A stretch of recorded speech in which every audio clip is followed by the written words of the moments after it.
ഞാനിവിടെ പച്ച പപ്പായ എടുത്തിട്ടുണ്ട്. പപ്പായയുടെ ഒരു റെസിപ്പിയാണ് ചെയ്യാൻ വേണ്ടിയിട്ട് പോകുന്നത്. അപ്പോൾ ഇതിന് മുമ്പ് ഞാൻ പപ്പായയുടെ റെസിപ്പികൾ 2-3 ചെയ്തിട്ടുണ്ടായിരുന്നു. അപ്പോൾ നിങ്ങളതൊക്കെ ട്രൈ ചെയ്ത് നോക്കിയിട്ട് നല്ല ടേസ്റ്റ് ഉണ്ടായിരുന്നു എന്ന് പറഞ്ഞു. അപ്പോൾ നിങ്ങൾ കുറേ പേരായി പറയുന്നത് കുറച്ച് പപ്പായയുടെ റെസിപ്പികളൊക്കെ ഉണ്ടെന്ന് വെച്ചിട്ടുണ്ടെങ്കിൽ ചെയ്യാൻ വേണ്ടിയിട്ട്. അപ്പോൾ ഇന്ന് നമ്മൾ ഉണ്ടാക്കുന്നത് ചപ്പാത്തിയുടെ കൂടെയൊക്കെ കഴിക്കാൻ വേണ്ടിയിട്ട് പറ്റാണ്. ഈ ചോറിൻ്റെ കൂടെ കഴിക്കുന്നതിനും കുഴപ്പമൊന്നുമില്ല. പെട്ടെന്ന് സിമ്പിളായിട്ട് റെഡിയാക്കിയിട്ട് എടുക്കണം. തേങ്ങയൊന്നും ചേർക്കാത്ത ഒരു പപ്പായ എന്താ പറയുക, ഇങ്ങനെ ചാറിലല്ല എടുക്കണത്, ഇങ്ങനെ ഒരു കുഴമ്പ് പരുവത്തിൽ ഇങ്ങനെ വരട്ടിയിട്ട് എടുക്കില്ല, അതേപോലെയാണ് നമ്മൾ റെഡിയാക്കാൻ വേണ്ടിയിട്ട് പോകുന്നത്. അപ്പോൾ ഞാനിവിടെ ഒരു വലിയൊരു പപ്പായ എടുത്തിട്ടുണ്ട്. ഇത് വലിയ പപ്പായയുള്ളൂ. അപ്പോൾ നമ്മൾ ഇതിൻ്റെ പകുതിയെ നമ്മൾ എടുക്കണുള്ളൂ കേട്ടോ. പിന്നെ നമുക്ക് ഇതിലേക്ക് ചേർക്കാൻ വേണ്ടിയിട്ട് ഞാനിവിടെ ഒരു വലിയ കഷ്ണം കറുകപ്പട്ടി എടുത്തിട്ടുണ്ട്. പിന്നെ 2 ബേ ലീഫ് എടുത്തിട്ടുണ്ട്.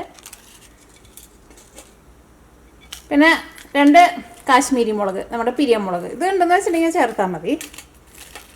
പിന്നെ എരിവിന് വേണ്ടിയിട്ട് ഇതിലേക്ക് നമ്മൾ മുളക് പൊടി ചേർക്കുന്നുണ്ട്. പിന്നെ സാധാരണ നമ്മൾ കറിയിലേക്ക് ചേർക്കണം മഞ്ഞൾപ്പൊടിയും പിന്നെ മല്ലിപ്പൊടി, ഗരം മസാല, അതൊക്കെ ചേർക്കുന്നുണ്ട്. അതൊക്കെ ഞാൻ ചേർക്കുമ്പോൾ പറയട്ടെ. പിന്നെ 2 പച്ചമുളക് എടുത്തിട്ടുണ്ട്. പിന്നെ 8 വലിയ വെളുത്തുള്ളി എടുത്തിട്ടുണ്ട്. പിന്നെ ഒരു വലിയ കഷ്ണം ഇഞ്ചി എടുത്തിട്ടുണ്ട്. ഇത് രണ്ടും കൂടിയിട്ട് നമുക്ക് മിക്സിയിൽ ചെറിയ ജാറിലിട്ട് അരച്ചിട്ട് നല്ല പേസ്റ്റ് പോലെ ആക്കണം കേട്ടോ. പിന്നെ 2 സവോള എടുത്തിട്ടുണ്ട്. അപ്പോൾ ഇത്രയും സാധനങ്ങളാണ് നമുക്ക് നമ്മുടെ കറി റെഡിയാക്കാൻ വേണ്ടിയിട്ട് വേണ്ടത്. അപ്പോൾ ഫസ്റ്റ് നമുക്ക് നമ്മുടെ പപ്പായ നമുക്ക് കട്ട് ചെയ്തിട്ട് നമുക്ക് റെഡിയാക്കിയിട്ട് എടുക്കാം. അപ്പോൾ ഈ ബേ ലീഫ് നിങ്ങളുടെ അടുത്ത് ഉണ്ടെന്ന് വെച്ചിട്ടുണ്ടെങ്കിൽ ചേർക്കാം. ഇനിയിപ്പോൾ നിങ്ങളുടെ അടുത്ത് ഇല്ലയെന്ന് വെച്ചിട്ടുണ്ടെങ്കിൽ ചേർത്തില്ലെങ്കിൽ കുഴപ്പമില്ല. ഉണ്ടെന്ന് വെച്ചിട്ടുണ്ടെങ്കിൽ അതും കൂടിയിട്ട് ചേർക്കാം.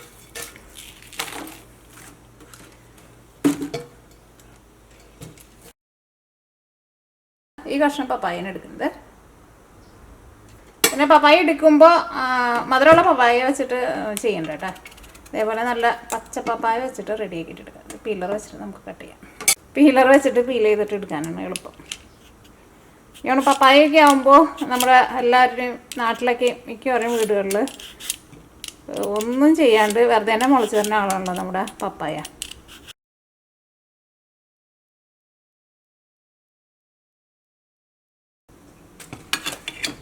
അപ്പോൾ പപ്പായ നമ്മൾ കഴുകിയെടുത്തിട്ടുണ്ട്. ഇനി ഇത് നമുക്കൊന്ന് കട്ട് ചെയ്തിട്ട് എടുക്കാം. ഒരുപാട് ചെറിയ പീസായിട്ട് കട്ട് ചെയ്യണ്ട.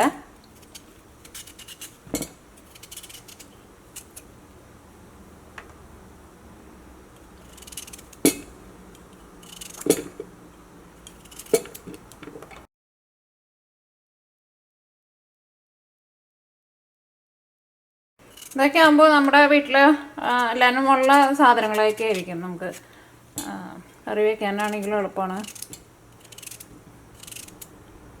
ഓക്കെ, അപ്പോൾ നമ്മുടെ പപ്പായ കട്ട് ചെയ്ത് റെഡിയാക്കിയിട്ടുണ്ട്. ഇനി നമുക്ക് ഇതിലേക്കുള്ള സവാളയൊക്കെ ഒന്ന് കട്ട് ചെയ്തെടുക്കാം.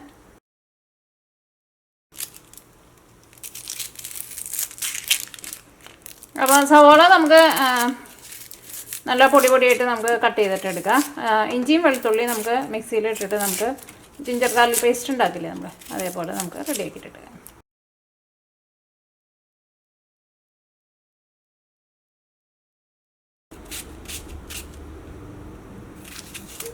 അപ്പോൾ സവാള നല്ല കനം കുറച്ചിട്ട് കട്ട് ചെയ്തിട്ട് എടുക്കുക. കാരണം സവാള നമ്മൾ നന്നായിട്ട് മൊരിയിച്ചിട്ടാണ് നമ്മൾ ഈ കറി റെഡിയാക്കുന്നത്. അപ്പോൾ നല്ല പൊടിയായിട്ട് കട്ട് ചെയ്യാം.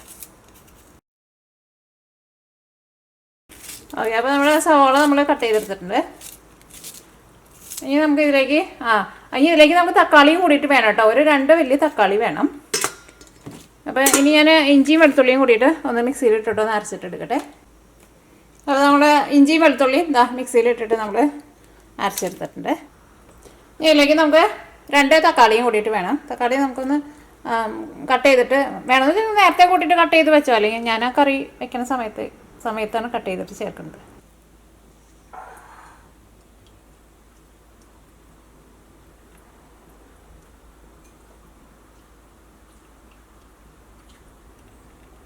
നമ്മുടെ കറി റെഡിയാക്കാൻ വേണ്ടിയിട്ട് പോവാണ്.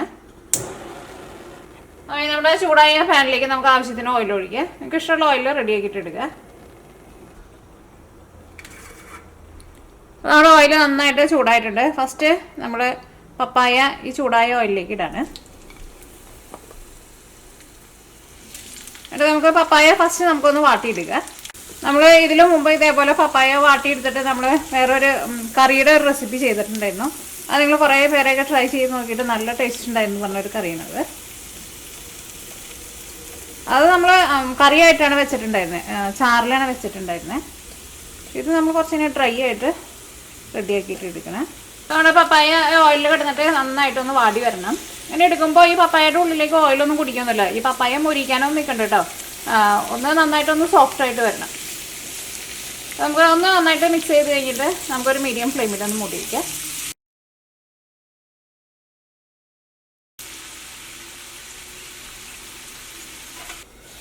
അപ്പോൾ നമ്മുടെ പപ്പായ നന്നായിട്ട് വാടി വന്നിട്ടുണ്ട്. അപ്പോൾ ഞാൻ ഇടയ്ക്ക് ഒരു 2-3 പ്രാവശ്യം ഞാൻ ഇളക്കിയിട്ട് കൊടുക്കുന്നുണ്ടായിരുന്നു. തീ ഒരുപാട് കൂട്ടി വയ്ക്കരുത് കേട്ടോ. ഇനി നമുക്ക് പപ്പായ നമുക്ക് ഈ ഓയിലിൽ നിന്ന് എടുത്ത് മാറ്റാം. പപ്പായ നോക്കിക്ക് നല്ല സോഫ്റ്റായിട്ട് വന്നിട്ടുണ്ട്.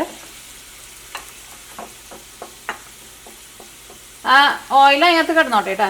ഈ പപ്പായ മാത്രം എടുത്ത് മാറ്റിയാൽ മതി.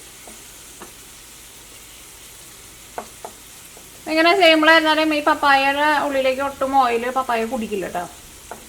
നമ്മൾ ഒഴിച്ച ഓയിൽ തന്നെ ബാക്കിയുണ്ട് അതിനകത്ത്.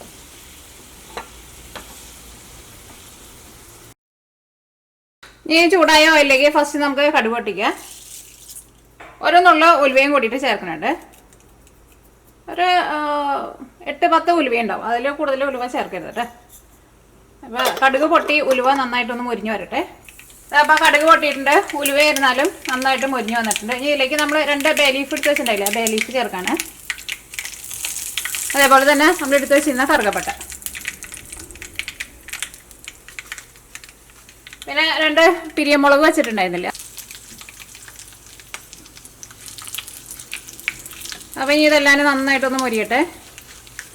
ചെറിയ തീയിലിട്ടിട്ട് മൊരിയിച്ചിട്ട് എടുക്കുക. ഓക്കെ, അപ്പോൾ ഇതെല്ലാം നന്നായിട്ട് മൊരിഞ്ഞ് വന്നിട്ടുണ്ട്. ഇനി ഇതിലേക്ക് നമ്മൾ മുളക് പൊടിയാണ് ചേർക്കുന്നത്. അത് കഴിഞ്ഞിട്ടാണ് നമ്മൾ സവോള ചേർക്കുന്നത്. ഇപ്പോൾ നമ്മൾ മുളക് പൊടി മാത്രമേ ചേർക്കുള്ളൂ. അപ്പോൾ നമ്മുടെ കറിക്ക് നല്ലൊരു കളറും കറി കാണാനായിരുന്നാലും നല്ല ഭംഗിയുണ്ടാവും. അത് കഴിഞ്ഞിട്ട് പിന്നെ സവോള ചേർത്ത് കഴിഞ്ഞിട്ട് സവോളയ്ക്ക് നന്നായിട്ട് മൊരിഞ്ഞ് പിന്നെ തക്കാളിക്ക് ചേർത്ത് കഴിഞ്ഞിട്ടാണ് നമ്മൾ ബാക്കിയുള്ള മഞ്ഞൾപ്പൊടി മല്ലിപ്പൊടിയൊക്കെ ചേർക്കണേ കേട്ടോ. അപ്പോൾ മുളക് പൊടി ഞാനിതിലേക്ക് തീ നന്നായിട്ട് കുറച്ച് വയ്ക്കാം. മുളക് പൊടി ഞാനിതിലേക്ക് ഒരു 1.5 ടേബിൾ സ്പൂണാണ് ചേർക്കുന്നത്. അല്ലെങ്കിൽ മുളക് പൊടി നിങ്ങളുടെ എരിവിനനുസരിച്ചിട്ട് ചേർക്കുക. കാരണം നമ്മൾ പലരും എടുക്കുന്ന മുളക് പൊടിക്ക് എരിവിൽ വ്യത്യാസം ഉണ്ടാവുമല്ലോ.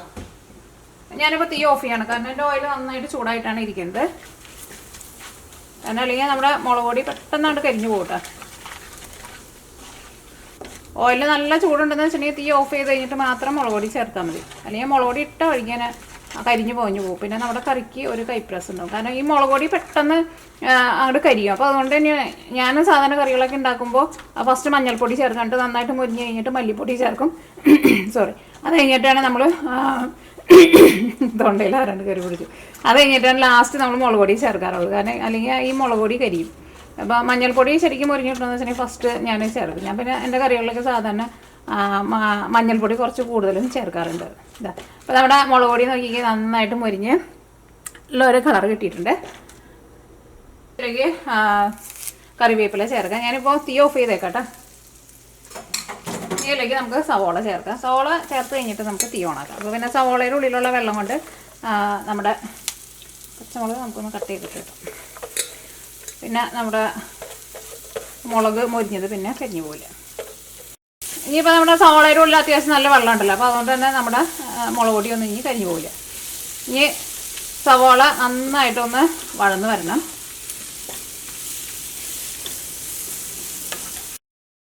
ഇനി ഇതിലേക്ക് നമുക്ക് ഇഞ്ചി വെളുത്തുള്ളി നമ്മൾ റെഡിയാക്കിയിട്ട് വെച്ചില്ല, അതും ചേർക്കണം. അത് നമ്മൾ ഇപ്പോഴല്ല കേട്ടോ ചേർക്കുന്നത്. സാധാരണ നമ്മൾ ജിഞ്ചർ ഗാർലിക് പേസ്റ്റൊക്കെ നമ്മൾ ഓയിലിട്ടിട്ട് നന്നായിട്ട് മുരിയിച്ചിട്ടല്ലേ സാധാരണ കറി വെക്കാറുള്ളത്. പക്ഷേ ഇതിനകത്ത് നമ്മൾ അങ്ങനെ മുരിയിക്കുന്നില്ല. ഇനി ഇതിലേക്ക് നമ്മൾ തക്കാളി ചേർത്ത് കഴിഞ്ഞ് കഴിഞ്ഞിട്ടാണ് നമ്മൾ ബാക്കിയുള്ള മസാലപ്പൊടികളും ചേർക്കും. പിന്നെ ഇഞ്ചി വെളുത്തുള്ളി നമ്മൾ റെഡിയാക്കിയിട്ട് വെച്ചേക്കുന്നത് അതും കൂടിയിട്ട് ചേർക്കാം.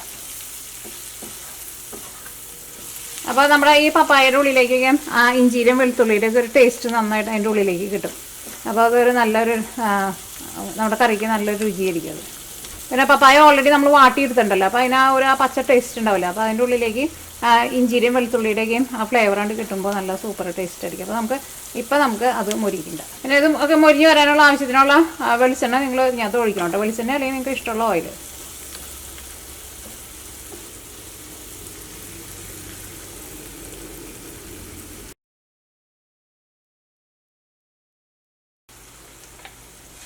അപ്പോൾ നമ്മുടെ സവാളയ്ക്ക് നന്നായിട്ട് വഴന്ന് വന്നിട്ടുണ്ട്. ഇപ്പോൾ നമ്മുടെ ഇതിൻ്റെ കളർ നോക്കിക്കുക. സാധാരണ നമ്മൾ കറിയിൽ മസാലപ്പൊടികൾ നമ്മൾ ചേർക്കുമ്പോൾ ഉള്ള കളറല്ലല്ലോ, നല്ലൊരു ബ്രൗൺ കളർ കിട്ടിയിട്ടുണ്ട് നമുക്ക്. ഓക്കെ, ഇനി ഇതിലേക്ക് നമ്മൾ തക്കാളി ചേർക്കാണ്. അത് കഴിഞ്ഞിട്ടാണ് നമ്മൾ മസാലപ്പൊടികൾ ചേർക്കുന്നത്. അയ്യോ, ഒരു വർഷം തക്കാളി ചേർത്തില്ല. ഇനി തക്കാളി നമുക്ക് ഇതിനകത്ത് നന്നായിട്ടൊന്ന് മിക്സ് ചെയ്യാം. ഇനി നമുക്ക് ഇതിലേക്ക് ആവശ്യത്തിന് ഉപ്പ് ചേർക്കാം. ഉപ്പൊക്കെ നിങ്ങൾ ഫസ്റ്റ് ഒരു ഏകദേശം അളവിൽ ചേർക്കാം. അത് കഴിഞ്ഞിട്ട് പിന്നെ ലാസ്റ്റ് അത് നോക്കിയിട്ട് ടേസ്റ്റ് നോക്കിയിട്ട് ചേർത്താൽ മതി. ഇത് ഞാൻ നിങ്ങൾ കറി വയ്ക്കാൻ വേണ്ടിയിട്ട് വലിയ എക്സ്പെർട്ടായ ആൾക്കാരുടെ അടുത്ത് പറയുന്നതല്ല കേട്ടോ. കാരണം കറിയൊക്കെ വെച്ചിട്ട് അധികം പരിചയമില്ലാത്തവരൊക്കെ ഉണ്ടാവും. ഉപ്പൊക്കെ കൂടുതൽ കോരിയിട്ടുണ്ടെങ്കിൽ നമുക്കൊന്നും ചെയ്യാൻ പറ്റില്ലല്ലോ. ഉപ്പ് എങ്ങാനും കുറവുണ്ടെന്ന് വെച്ചിട്ടുണ്ടെങ്കിൽ നമുക്ക് കറിയിൽ ഉപ്പൊക്കെ ഇട്ടിട്ട് അഡ്ജസ്റ്റ് ചെയ്യാമല്ലോ. ഓക്കെ, അപ്പോൾ നമ്മുടെ തക്കാളി ഇതിനകത്ത് നന്നായിട്ട് മിക്സ് ആയിട്ടുണ്ട്. ഇതിലേക്ക് നമ്മൾ മസാലപ്പൊടികൾ ചേർക്കാണ്. അപ്പോൾ ഫസ്റ്റ് നമുക്ക് ഇതിലേക്ക് നമ്മുടെ ഇഞ്ചിയും വെളുത്തുള്ളിയും റെഡി ആക്കിയിട്ട് വെച്ചിട്ടില്ല, അത് ചേർക്കാം. ഞാൻ വെള്ളമൊന്നും ചേർക്കാണ്ട് കേട്ടോ, മിക്സ് ചെയ്തിട്ട് ഒന്ന് കറക്കിയിട്ട് എടുത്തത്. ഇതിലേക്ക് നമുക്ക് മഞ്ഞൾപ്പൊടി ചേർക്കാം, ഒരു 1/4 ടീസ്പൂൺ മഞ്ഞൾപ്പൊടി. പിന്നെ ചേർക്കുന്നത് മല്ലിപ്പൊടിയാണ് ചേർക്കുന്നത്, 1 ടേബിൾ സ്പൂണും പിന്നെ ഒരു ഇച്ചിരി. അത് ഗരം മസാല ഞാനിപ്പോൾ ഇതിലേക്ക് ഒരു 1/2 ടേബിൾ സ്പൂണിൻ്റെ അടുത്ത് ചേർക്കുന്നുണ്ട്. പിന്നെ ലാസ്റ്റ് നമുക്ക് വേണമെന്ന് വെച്ചിട്ടുണ്ടെങ്കിൽ അതനുസരിച്ചിട്ട് ചേർത്തോളൂ. കാരണം നമ്മൾ പല്ലെടുക്കണ ഗരം മസാലയ്ക്ക് ടേസ്റ്റിന് വ്യത്യാസം ഉണ്ടാവും. അപ്പോൾ കറക്റ്റ് പറയണില്ല കേട്ടോ. അപ്പോൾ ഇനി ഇതെല്ലാം കൂടിയിട്ട് നമുക്ക് നന്നായിട്ടൊന്ന് മിക്സ് ചെയ്യാം. നല്ല ഭംഗിയുള്ള, കാണുമ്പോൾ തന്നെ നമുക്ക് നല്ല കഴിക്കാൻ വേണ്ടിയിട്ട് തോന്നും. ഇതെല്ലാം കൂടിയിട്ട് മിക്സ് ചെയ്ത് കഴിഞ്ഞിട്ട് ഇതിലേക്ക് നമ്മൾ പപ്പായ റെഡി ആക്കിയിട്ട് വെച്ചല്ലേ, പപ്പായ ചേർക്കണം. ഇനി ഇത് നമ്മൾ തക്കാളി നമ്മൾ സെപ്പറേറ്റ് മൂടിയൊന്നും വെക്കണില്ല കേട്ടോ. അപ്പോൾ ഈ നമ്മുടെ പപ്പായ ചേർക്കുക.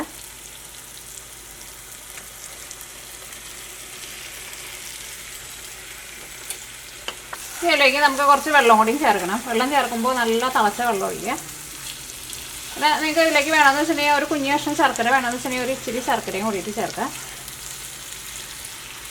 പിന്നെ നമ്മൾ ഇതിനകത്ത് നമ്മൾ കറുകപ്പട്ടയൊക്കെ ചേർത്തില്ല, ആ സമയത്ത് ഒരു 2 നുള്ള് കായം ഉണ്ടല്ലോ, കായം പൊടിയായിട്ടുണ്ടെന്ന് വെച്ചിട്ടുണ്ടെങ്കിൽ അതൊരു 2 നുള്ളും കൂടിയിട്ട് ചേർക്കണുണ്ട്. എൻ്റെ അടുത്ത് കായം ഉണ്ടായിരുന്നില്ല, അതുകൊണ്ടാണ് ചേർക്കാണ്ടിരുന്നത്. ചേർത്തില്ലെങ്കിൽ കുഴപ്പമില്ല, പക്ഷെ അതുകൊണ്ട് ചേർത്തിട്ടുണ്ടെങ്കിൽ നല്ലൊരു സ്മെല്ലൊക്കെ ഉണ്ടാവും നമ്മുടെ കറിക്ക്. അത് നമ്മൾ ഉലുവയും ചേർത്തിട്ടുണ്ടല്ലോ, അപ്പോൾ അതുണ്ടെന്ന് വെച്ചിട്ടുണ്ടെങ്കിൽ ഒരു 2 നുള്ള് ചേർത്തോ. എപ്പോൾ നമ്മൾ ആ ബേ ലീഫൊക്കെ ചേർത്തില്ലേ ആ സമയത്ത്. പപ്പായൊന്നും സാധാരണ നമ്മൾ ഇതേപോലെ ഇങ്ങനത്തെ കറികളൊന്നും നമ്മൾ സാധാരണ ഉണ്ടാക്കാറില്ലല്ലോ. സാധാരണ നമ്മൾ ഉണക്കമുളക് കുത്തി കാച്ചിയിട്ട് നമ്മൾ ഉപ്പേരി പോലെയൊക്കെ അല്ലേ സാധാരണ ഉണ്ടാക്കാറുള്ളൂ. ഇത് നല്ല അടിപൊളി കറി കേട്ടോ. ഞാൻ ഇതിലേക്ക് 1 ഗ്ലാസ് വെള്ളമാണ് ഒഴിക്കുന്നത്. ഇതെല്ലാം കൂടിയിട്ട് മിക്സ് ചെയ്ത് കഴിഞ്ഞിട്ട് നമുക്കൊരു മീഡിയം ഫ്ലെയിമിൽ മൂടി വയ്ക്കാം.